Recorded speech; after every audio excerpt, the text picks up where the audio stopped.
മാറത്തു പൊൻകച്ചയണിഞ്ഞും കാണുന്നേശുവേ.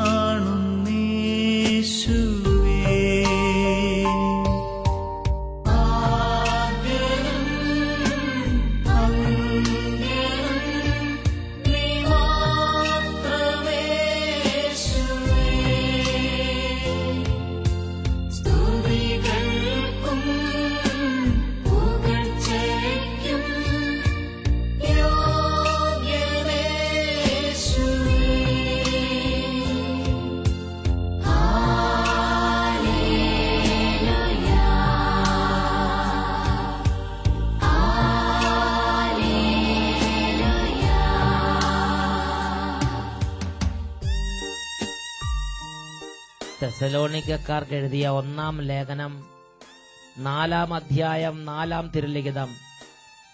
ഓരോരുത്തരും സ്വന്തം ശരീരത്തെ വിശുദ്ധിയിലും മാന്യതയിലും കാത്തു സൂക്ഷിക്കേണ്ടത് എങ്ങനെ എന്ന് അറിയണം.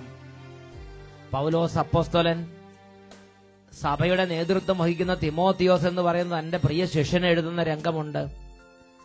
1 തിമോത്തി 5-ാം അധ്യായം 23-ാം തിരുലിഖിതം. നീ വിശുദ്ധി പാലിക്കണം, നീ വിശുദ്ധി പാലിക്കണം, നീ വിശുദ്ധി പാലിക്കണം. അപ്പോസ്തലൻ പ്രഖ്യാപിക്കുകയാണ്, പ്രബോധിപ്പിക്കുകയാണ്. റോമാലേഖനം 12-ാം അധ്യായം 1-ാം വാക്യം.